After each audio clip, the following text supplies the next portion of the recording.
Hello, hello, everybody. Happy Friday. It is Friday, June 17th, and we have a lot to talk about today. As you can see from the title, I pissed a lot of people off on Twitter, and I want to talk about that and some other happenings in the world right now. First, I want to start off with Abby Lee Miller. Have you guys been paying attention to Abby Lee Miller's YouTube channel? It is everything. Okay, there are so many sides to this. Abby Lee, if you should so see this episode, I know you watch a lot of Dance Moms content online. I am begging you. I would give anything in the world for just a 10-minute interview with you. I have so many questions for you. I know my usual YouTube audience knows this about me, but if I have any new viewers out there, I have been a diehard Dance Moms fan since season 1. I own every season, and I literally watch it every day. When I'm up late at night and I'm editing my videos, I have Dance Moms in the background always. I love the dances. The show can be stressful. There's obviously a lot of drama. And there's definitely controversy with how the cast feels about the show, understandably. But I love the dancing. I do. I love the dances. I do think Abby Lee Miller is just an unbelievable choreographer. And oh my gosh, I watched the show and I wish I was 5 years old and I was taking dance from Abby Lee. I do. I know she was tough, but she did make some wonderful dancers. Nevertheless, obviously there's been fallout between the cast and Abby Lee. Abby Lee has started her own YouTube channel and she is like dishing on everything, on everybody. She really doesn't hold back, you guys. She talks about Maddie, she talks about Chloe. It's kind of wild. It really is wild. And I hate that I can't get enough of it. I'm sorry. I really can't get enough of it. Most of you probably saw that Maddie Ziegler, who was, the Dance Mom's favorite, is on the cover of Cosmopolitan, which is unbelievable. I am so happy for Maddie. She's phenomenal. I love her. I'll be honest, I've always been Team Nia. She has my heart. The best season is when Nia is just taking off. She's doing performances in Australia and filming her amazing music video. And I know this doesn't matter to anyone in the world, but it's really special to me. Nia's mom follows me on Twitter. So, hey, Dr. Holly. Abby had some really interesting comments about Maddie being on the cover of Cosmopolitan. She does seem really happy and proud. There's this not even underlying. After watching a few of Abby's videos, she has mentioned a multitude of times that she believes she deserves more credit from Maddie Ziegler. She said this in a number of videos, that there were acting coaches, dance coaches, singing coaches, a multitude of people working hard to make Maddie what she is. I believe Maddie left Dance Moms when she was around the age of 13, and her little sister Mackenzie left at age 11. So if I'm not mistaken, I believe Maddie literally started her dance career that's so crazy to say because she was so young, but her dance training, I should say, since she first started dance with Abby all the way to the age she was 13. So yes, those are very formative core learning years especially for such a craft, and any Dance Mom fan could see how much Maddie absolutely loved dance. However, there was so much pressure put on Maddie, so much unbelievable pressure, and she kind of gets into that in her Cosmopolitan interview. She said she wasn't allowed to be friends with her competitors, they didn't want them watching their competitors, and there was this just overwhelming pressure for her to win, which if you've watched even one episode of Dance Moms, you will know. I mean, go back to the episode where Maddie forgot her dance on stage, and Abby had an absolute meltdown. And Abby, again, if you watch this is why I'd love to talk to you, because I have so many questions about editing and what else was going on and blah, blah, blah, blah, because just production. We know how in reality TV, producers and editors really control the theme of the show, so I have so many freaking questions about certain scenes, and literally, you have no idea. But that particular episode, at least the way it was edited, and it seems like it was probably pretty correct, that Maddie forgot her dance and Abby was hysterical, crying, sobbing, saying her career was over, all because little Maddie forgot her little performance. I mean, I can't think of a word that fits how wild that was. So Abby Lee put out a video saying basically that wasn't true. Yes, Abby said that second is the first to lose, but she really says that it was Maddie who wanted to win so bad, not so much pressure being put on her, which I don't agree with. Abby Lee Miller also makes a few other interesting claims, like, obviously, Maddie truly blew up past Dance Moms fandom from the Sia music videos. Abby claims that she was the one begging and forcing production to let Maddie do these music videos because she knew it would be a huge step for Maddie. So I am really curious because there is talks on the show about how Abby was Maddie's manager to a certain extent.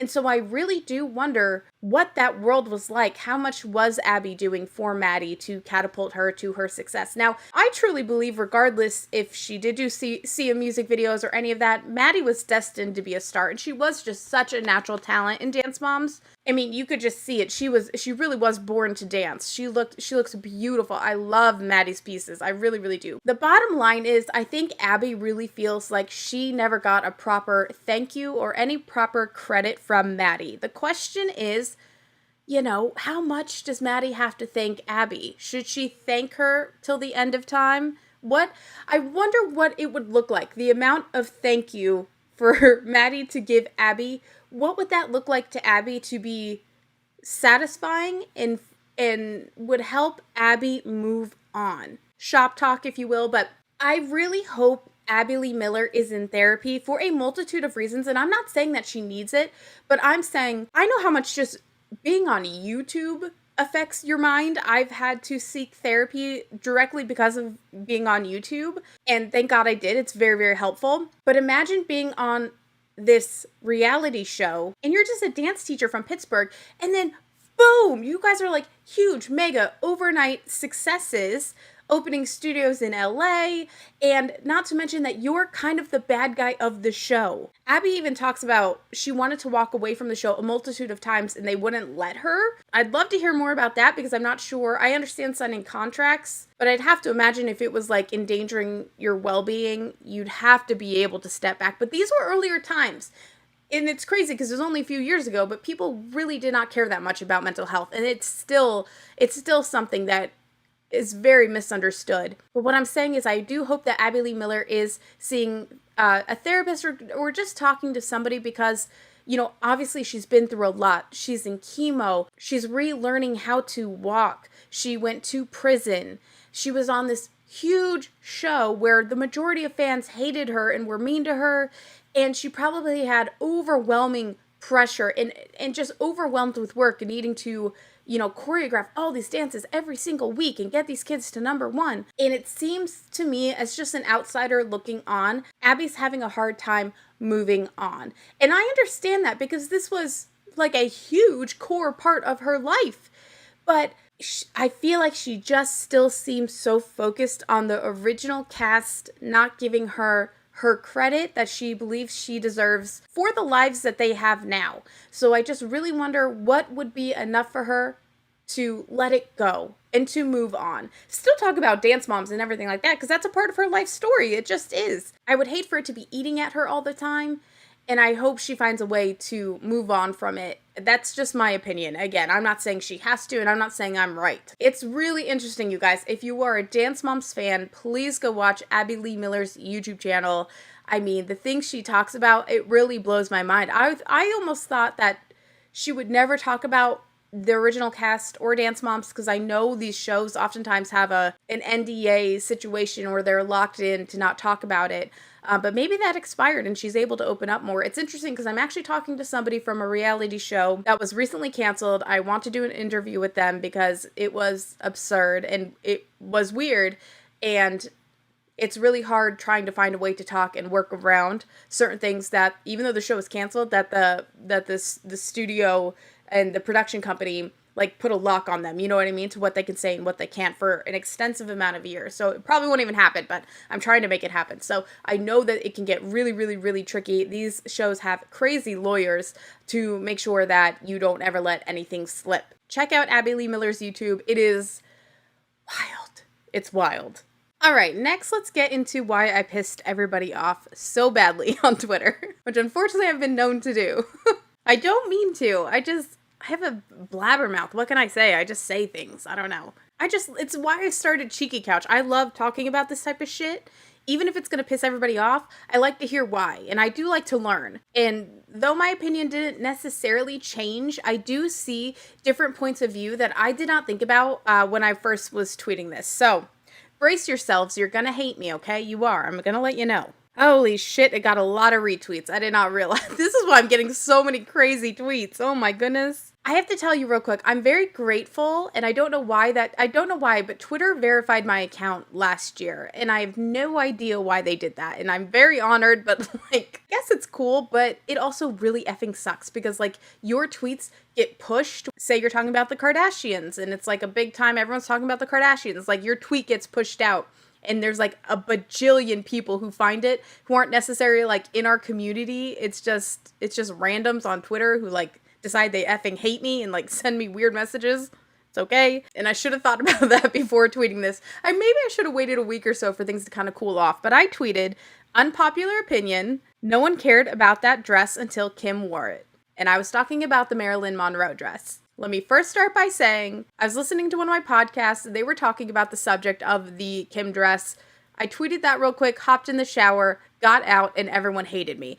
I wish I had worded it better, because reading it back, I see how it sounds like, oh, no one cares about Marilyn Monroe. I didn't mean that. And I didn't mean that no one cares about the dress. What I meant when I tweeted that is that obviously people care about that historic dress. I mean, it's the Kennedy birthday dress. It's a big deal. It is. However, I feel that the amount of backlash of Kim wearing this dress and all these people coming around and like being so angry over this dress, I don't think once in their lives before Kim wearing the dress, they thought about that dress. I just don't believe that. For the millions of people who were upset, I don't think before Kim wore the dress, they ever spent 1 minute thinking about that dress in their entire lives. And I think once this dies down in a month, they will also never care about that dress ever again in the rest of their lives. That is just how I feel. I think people like to get really pissed off at the Kardashians with good reason. I'm not saying they're wrong for it. And I actually agree with a lot of the points people made under my tweet who disagreed with me. So I do want to read those because there was some really good insight. And I didn't look at it from that angle. I honestly, my mistake here was just looking at the dress as a dress and not necessarily what the dress represented. So I got a lot of tweets that saying it's not just an unpopular opinion, it's inaccurate. If people didn't care before, they wouldn't be upset now.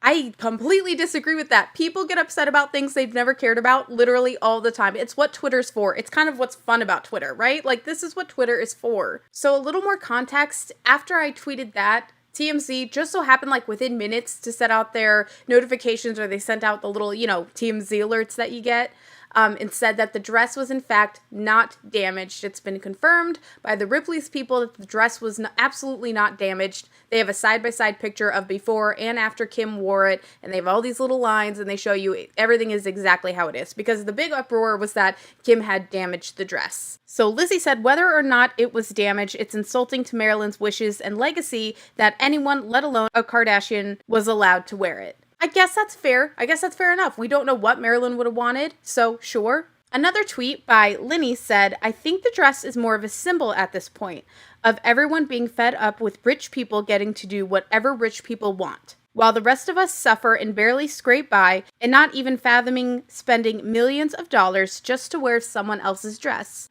That point I do definitely understand. A lot of us most of us are in crazy hard times right now with everything being so expensive. The housing market is a disaster. You guys know my story. I just got totally fucked. Sorry for my language. And we had to pay out the ass just to stay where we are right now, and it's awful. And so it is hard to watch the elite of the world just spend crazy money on just wearing a dress down an aisle. I get it. I do definitely understand that side point. And yeah, it makes you mad. It does. I totally get it. The other one that really hit it home was Sarah. This tweet here was the closest to changing my mind about how I feel. I still didn't change my mind. I still think a lot of people just like to be angry all the freaking time. But this one did really hit home with me. Sarah said, I revere Marilyn's life and legacy, and part of what's so disheartening about the dress being worn/damaged is that Marilyn was exploited for so much of her life, and it feels like this is still happening. And that you can't argue with. That is true. And I did not look at it from that angle. She was exploited her entire life and used by people her entire life. So I can see how people would take Kim Kardashian, which a lot of people are not a big fan of, wearing this iconic Marilyn dress as her being exploited yet again. What can you say about that? It's true. It's absolutely true. And so I really do thank Sarah for sharing her opinion on that, because I was like, wow, she got me. That is absolutely true. So my opinion has changed a little bit. I still think that a large amount of the people who are upset just fucking hate Kim Kardashian. But obviously a lot of other people see it this way, and this way makes the most sense to me. It's just another exploitation of Marilyn, and that's awful, and that's sad. And so, Sarah, I thank you for sharing that opinion. You're absolutely right, and I completely agree. And can I just say, I'm so thankful for people who will share their opposing opinions and not just call you a stupid for it. You know what I mean? I got a lot of that. So I love someone who just calmly, nicely explains why they feel a certain way. And that's how you change minds, and that's how you mold minds, and that's how you share your opinion and get people to see things from your perspective. Because when you come snarky, snappy, rude, I'm not going to listen to you, and I'm not even going to read it. So thank you to Sarah for being so awesome and sharing your opinion, because you're absolutely 100% right. Let me know how you guys feel, and if I pissed you off, I am so sorry. Can we talk about Jamie Spears for a second? This demon, this absolute demon. How much more do you want from Britney? This is so upsetting. Britney Spears' dad, Jamie, wants her to sit down for a deposition. He's claiming she's trashed him all over social media with lies. He's clearly really concerned with her memoir that's coming out soon, which I think we're all, I don't want to say excited to read because it's awful, but I'm definitely interested in reading it, and he's clearly very afraid of what Britney is going to say. Jamie wants Britney to go under oath and state that these are lies. Some of the claims are allegations that she was forced to give 8 tubes of blood for medical treatment, was forced to participate in therapy, and was not allowed to own pain reliever medication. Britney's lawyer says this is another tactic to bully, harass, and intimidate his daughter, his own daughter. I completely agree. You've done enough to her, clearly. There was a huge court proceeding which you lost. Britney won. Leave her alone. I mean, I swear to God, we're all like having leave Britney alone moments right now, because this is insane. How much more do you want from her? You know, this is your own damn fault, and you're trying to take Britney's voice again. Again. You had it for her entire fucking life. Move on. Let Britney be happy, and let her share her story and her trauma if she so chooses to. Maybe you shouldn't have been such a little fuckbag, okay? Maybe you shouldn't have been such a horrible father. Maybe you shouldn't have been such a complete what is even the, captor? I just want to say captor. You know what I mean? Move on. Let her be. I am so annoyed by this. It is so frustrating. It's so frustrating, and I feel like it was so purposefully done right after Britney's wedding. Just had to just kill her buzz, didn't you? You guys just all want a piece of her. It's crazy. With her first husband essentially trying to not only just ruin her day, but potentially cause harm. Probably most likely cause harm. Had that on her wedding day. You know, now she's in her little honeymoon phase. She's feeling good. She has a new husband. And you're going to drop this on her. It's like, oh, you little gremlins, get away from her. I just hope Britney is able to find some people, and I hope she has people in her circle that are trustworthy, that are protecting her. Her lawyer seems pretty great, and so I hope he's supportive and just does all he can to just get everyone the fuck away from her. I feel awful for her, and just ew. Just ew, Jamie. The world hates you. Stop doing things like this. Sorry. It's just infuriating. What more do they want from her? They have taken everything from her. And I mean everything, quite literally, possibly her blood, okay?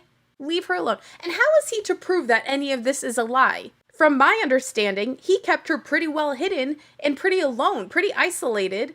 So how would anyone know? You know what I mean? Like, ugh, you're just such a gremlin. You could just so easily just go, retire, hide in your house like you made Britney do for most of her life. It's too much, and I hate him. I hate that this has been so much bad news. I promise we're going to have fun in just a minute. This is something else that really saddened me this week. The Wendy Williams show is coming to an official end. It will not re-air after their last episode. As we all know, Wendy has had a really tough few years. She's been battling a lot of health problems. She has Graves' disease and an autoimmune disorder that affects her thyroid. And Wendy, I know she's a controversial person. She doesn't say the right things all the time, and she's made a lot of mistakes. And people have been really mad at her throughout the years. Well, rightfully so. She's said some horrible things. I just really admire Wendy. She came up at a time where it was hard for women, particularly Black women, to accomplish the success that she had. And, she went toe-to-toe with the biggest and the best of them. And I admire Wendy. I know a lot of people dislike her, but I admire her. She worked really hard to get to where she was. If you've read about Wendy or if you watched her documentary, she had a really hard time in life. She went through a lot trying to get to where she is, and just in life in general was kind of an uphill battle for Wendy. I hate to see the Wendy show end. I hope she's getting all the help that she needs. I hope she feels better soon. I just know she's struggled for a really long time, and I hate to see it. I think we all knew it was coming. I know they were talking about for a while, like, who would be the new host of the Wendy Williams show. They were having, like, guest hosts on, kind of covering it. And I think they just decided to end it altogether, which really does bum me out. So, but who knows what's next for Wendy? Maybe she's ready to retire. Maybe she's ready to just, take care of herself, look after number one. Or who knows? Maybe we'll see her again one day. I think Wendy would be amazing at podcasting if she felt up to it, if she was in better condition. I think she'd be an amazing podcaster. The thing is you don't even need these big talk shows these days. She could have a web show. She could have a YouTube channel. She could have a podcast. There are ways that Wendy could still be Wendy. And I would just love that for her. I hope that she does. But if she also chooses to just relax and take care of herself, equally support that, whatever Wendy needs. But personally, I've watched The Wendy Show for as long as I can remember. So I just want to say thank you to Wendy Williams for just being a encouraging source of just saying it how it is. Saying it how it is, saying how you feel, and still getting back out there every day and facing the backlash that she got so very often because she made a lot of mistakes. She did. Nevertheless, I think that there are things to definitely admire Wendy for. And I do. I really, really do. So I hope whatever Wendy has in store for her next is amazing and everything that she wants. Can we please talk about the movie that I feel like I'm the only one who's excited for, the Barbie movie? I am so excited for this movie. I feel like I'm the only one. Like, everyone is saying that it's gonna be shit. I don't agree, you guys. First of all, Margot Robbie can do no wrong. She is a goddess among us, okay? This woman is so beautiful and so talented. For her to be Barbie, I am over the moon excited. A lot of people are upset that it's Ryan Gosling being casted as Ken. And yes, the picture is kind of terrifying. Like, he does kind of look not the best here in this still shot here. But I am so excited. I think it's going to be amazing. I don't think it's said if it's rated PG, PG-13, or R yet, but I have to tell you, I want this to be an adult Barbie movie. I think that would be freaking insane. I hope it's not rated G or PG or even PG-13. I want R-rated Barbie movie. I think it's going to be good. The cast is phenomenal. And, like, who the F cares? We've had a really hard few years. Like, let us enjoy this silly movie. Let us enjoy an adult-rated Barbie movie. Am I the only one who feels this way? I am pumped for it. I will be there opening night. You can count on it. I think it's coming out next year. I literally cannot wait, and I just want to hear your guys' thoughts on this movie. Next, can we talk about Matilda? I am really excited for this Netflix production of Matilda. I thought the preview looked pretty good, but people are really upset at Emma Thompson playing Miss Trunchbull. I can see it from both angles. I guess people are just upset that instead of using a plus-sized actor, they instead made Emma look bigger than she really is. I can understand that point of view. I'm sure there are many plus-size actors who need work, who would love this opportunity. So that makes sense to me. But I am really excited for this production. I really am. How do you guys feel? Does it bother you? I have to say, who I think would have been perfect, Aunt Lydia from Handmaid's Tale. She's probably busy with other work. I remember her from Garden State. Do you guys know that? Obviously, Jersey, huge Garden State fan here. Aunt Lydia, or Ann Dowd, plays Natalie Portman's mother in Garden State. It's crazy how different she looks over the years, but I think she would have been an amazing person for this part. Maybe she wasn't available, or maybe they really just thought that Emma Thompson's going to do the best job. But I do see both sides. I do see how, why would you do all that when you could just hire a plus-size person? But nevertheless, I'm excited for it. Are you guys excited for it? Let me know. Lastly, I don't even want to spend this much time on it because it's stupid, but Jeffree Star has stated that James Charles and Tati ruined the beauty community, and I want to hear your guys' opinions on this. I don't agree. I think things just evolve. They always evolve. I don't think you can say this ruined the beauty community, this ruined the beauty community. And I also don't think, I have to say there's a little correlation here between Jeffree Star and Jennifer Aniston. What's going on with Jennifer Aniston? I really don't think the beauty community is dying. I mean, my channel's doing terrible. I think that's how evolving happens. You get new, fresh faces, and it kind of feels like the OGs possibly are a little upset about the new TikTokers coming in. And it just reminds me of Jennifer Aniston's recent interview where she was talking about how she's very grateful that she was in acting before this whole internet bubble came. And now she's like, people are famous for no reason. And it's just kind of like, okay, as we've all observed, it's all nepotism in Hollywood. And it's kind of like everyone's getting pissed there that just ordinary people are making their own paths nowadays. Like, you can become famous from the internet. It's an amazing thing. You don't have to have a famous producer father or a mother who's a writer. You don't have to have those connections anymore. You can make your own path. And so Jennifer seemed a little salty about that.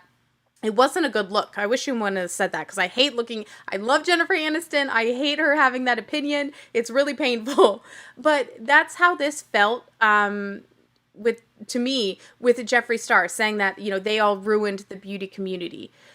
I don't think that any of that drama has anything to do with the beauty community. That's their own bullshit, quite frankly. The actual beauty community cares about beauty. You know what I mean? Yes, the drama's fun to observe and get all into that type of shit. It is. It's, we were stuck in quarantine for like 2 fucking years. And, that's the other thing is that I think the whole pandemic really tied into it. People aren't 100% as interested in makeup while we were going through these quarantine years because we were all stuck at home. There was a lag. And even beauty companies themselves are just finally getting their footing back in, getting things producing again and having collections coming out. But there was a big lull and it affected everything. It affected TV show production. The beauty community is not dead. It's almost insulting, I feel like. Tati, Jeffree, James Charles, they can't destroy the community. The community is bigger than that. You just lost interest in the community because people were sick of your bullshit. It's the truth. Jeffree Star was on top of the world at the height of the beauty community, for sure. People got sick of his bullshit. We all saw him playing all these sides, talking down to so many people. Personally, you guys know my feelings about Jeffree Star. I've never been a fan. I've called him out multitude of times. Not that it matters. He doesn't know who I am. But I have called him out a multiple amount of times because for me personally, what I was sick of is him demeaning women so freaking bad. I don't want to get back into all of that, but it almost just felt like because he wore makeup, he thought he had the right to just harass and bully mostly women in the beauty community. He had a few squabbles with men, but he, in my opinion, primarily targeted women. And hello, who the fuck do you think you are? You know what I mean? So anyway, I just want to say the beauty community is not dead. It's just evolving like everything else does. I mean, you can look on Reddit, you can look on a multitude of places. The beauty community is very much alive. There are so many beauty threads on Reddit that have like hundreds of thousands of people in them and like at least 20,000 active like at a time. Like there are big beauty communities out there. It's just expanded. We're not all in the same hub. YouTube is not the only option anymore. We have TikTok. We have Instagram Reels. You know, Instagram's got much bigger with their video content. Whereas a few years ago, it was really kind of just Snapchat, Instagram photos, yes, but mostly YouTube. It's just that it's evolving. The community has not died.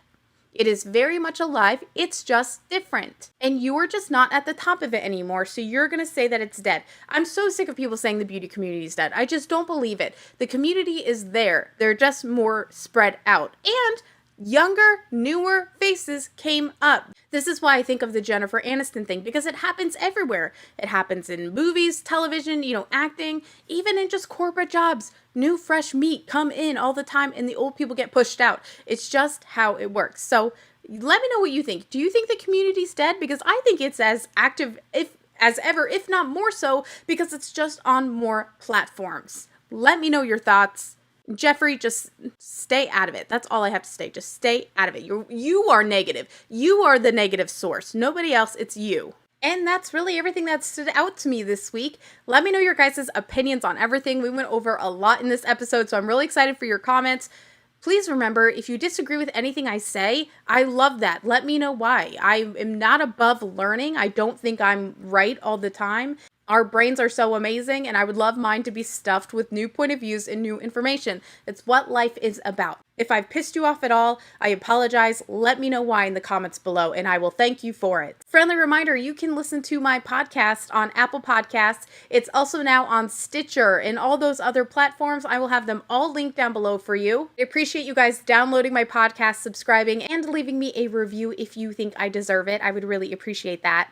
And I'll see you guys tomorrow. We're doing Real Housewives of New Jersey rewatch recap. I'm doing episodes 2 and 3 tomorrow on YouTube and on Apple Podcasts. That's really exciting. I'm fitting 2 episodes per episode. So I'm fitting 2 show episodes per 1 Cheeky Couch episode so we can keep it moving. And then on Sunday, we have Real Housewives of Orange County, which is so fun. And I can't wait to see you guys this weekend. I hope you're safe, sound, happy. I love you, and I will see you again tomorrow. Bye.